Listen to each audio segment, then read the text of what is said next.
these robots are competing against all 45 robots from all 45 of the teams that have made it to Florida and are competing this week in this event.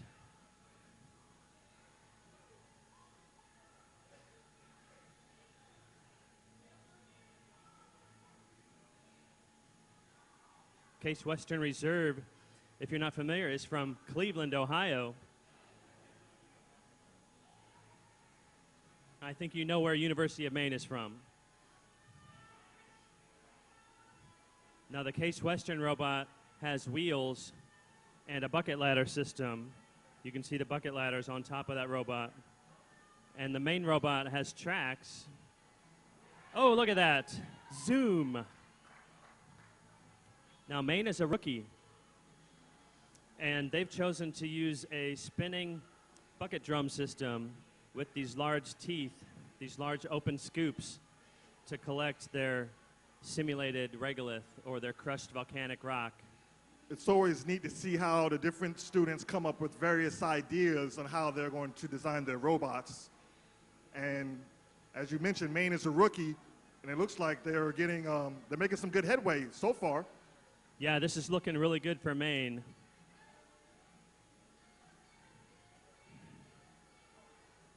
You can see the spinning bucket drums. You can see the teeth. You can see the material actually, being jostled around. So this is all good. I just hope that the Maine students have made their mechanisms, strong enough, realizing that this is not like digging in sand. This crushed volcanic rock actually resists your digging forces. And all these students should know this. There comes Case Western across the obstacle field. They just had to get their robot pointed in the right direction. They may have some autonomy, I'm not sure. You can see a mast on the Case Western robot, most likely carrying some sort of either a visual camera or maybe an infrared camera or maybe a laser ranging system of some sort. Okay, Case Western is raising up their bucket ladder digger. They're going to put it into a vertical position, a nearly vertical angle, start spinning those buckets. And then the whole ladder system just slides downward into the soil. So those buckets are mounted on a belt. It kind of looks like a rubber belt. So from what I've seen in previous runs, this kind of design concept, I expected to make a pretty decent sized crater in the regolith there. And I'm just wondering how they're going to be able to manipulate this, as some of the other teams have struggled with this design in getting the regolith back to the judging area. So I'm pretty excited to see how they do. Yeah, this is going to be exciting. 6.5 minutes remain. There you can see it plunging down in the upper left. The students don't get to see this view. It's going up and down. I'm not sure why. Down. Keep going down. Now it's up, down. There's probably a control system in there that's making sure it goes up every time it hits resistance. That's what I would guess. Now they're digging. You can see the shape of these buckets come up to a point.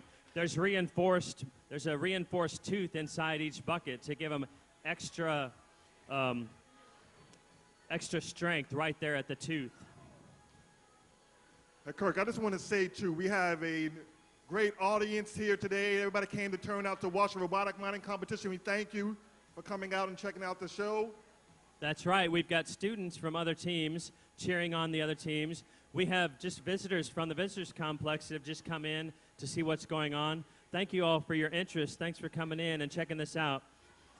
On this Case Western robot, the way its digger is going up and down and up and down, I can almost guarantee you that is autonomously controlled, that a student isn't probably moving that up and down. It's possible, but my money would be on autonomy right now for Case Western Reserve.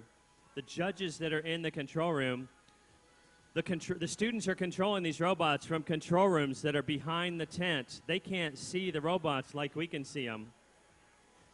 And Some of the students are controlling them manually with joystick control, and some of them are they're just hitting a start button, and the robots are running completely autonomously. That's Maine's robot, a rookie team, dumping their load onto the hopper. And they're going back for more, folks. And they're going back for more because they have 4.5 minutes left. So the object of the event this year is to dig down deep and get those rocks, because the topsoil, this soft topsoil, this is not worth any points this year as it has been in past years. Well, it's neat to see Maine's robot being so active. I mean, they've already turned in a nice sample size of regolith so far. So it's good to see how their robot continues to perform throughout this next 4 minutes that they have. Yeah, this is an impressive showing for a rookie team, no matter what their score ends up being. So hats off to them for getting this far, getting their robot all the way down to the excavation area, actually excavating something, regardless of what it was.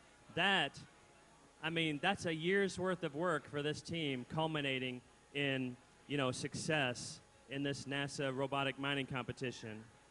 There we're getting a good look at what happens at the top of the bucket ladder system on the Case Western robot.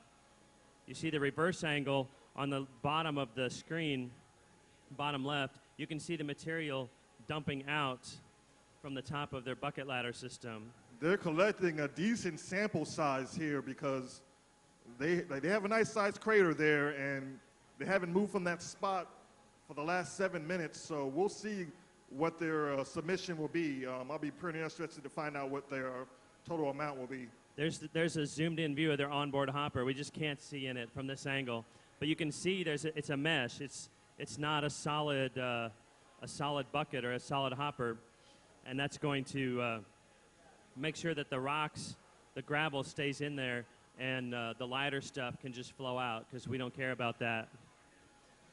Their bucket ladder system is definitely quite deep. You know, we're definitely losing sight of these buckets. Okay, they're bringing it up. They're going to go ahead and call it right there. They're lifting up their digging mechanism, and now they're changing the angle. They're lowering it back on the back of the robot, which, you know, that changes the center of mass. That changes the center of gravity of the robot. So lowering that over the top of the robot may have seemed like a waste of time, but possibly they need to have that thing in a certain position before they drive over the obstacle field. It's quite possible. So we've seen several different styles of attacking this competition. We've seen some schools use an auger. We've seen the conveyor belt style.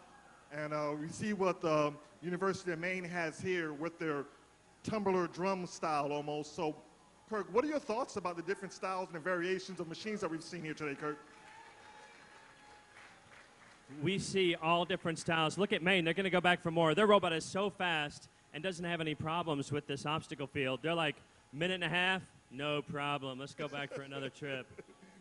We see so many different design styles and so many different choices from all these teams every year. And there's not one correct answer.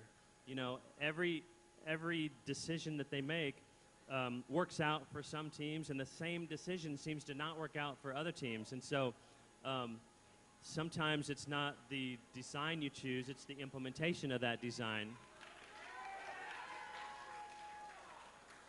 So that last dump from Maine, whether or not it had any rocks in it, was a lot of material. I am really impressed with this Maine robot, regardless of what their score ends up being. Now, 40 seconds left. We have got to get this Case Western robot offloaded onto the hopper, which, here it comes. Now you can see right through the sides of that hopper, you can see the material, and only the rocks are going to come out. That was impressive. That was impressive. Because they used a basket, a wire mesh basket, all the loose material fell out as they were raising it, and basically the only thing that fell out was the rocks, the scoring material. Now with 4 seconds left, Maine actually came back with another. That was amazing. Look at the Maine team. They are so happy with themselves, and I'm really impressed too. both of these teams. Look at the Case Western students. Let's give Case Western Reserve University a big round of applause. Let's give rookie team, University of Maine, a big round of applause. That was the second run for both of those teams. Hopefully they get more than a kilogram, and which will qualify them for the grand prize.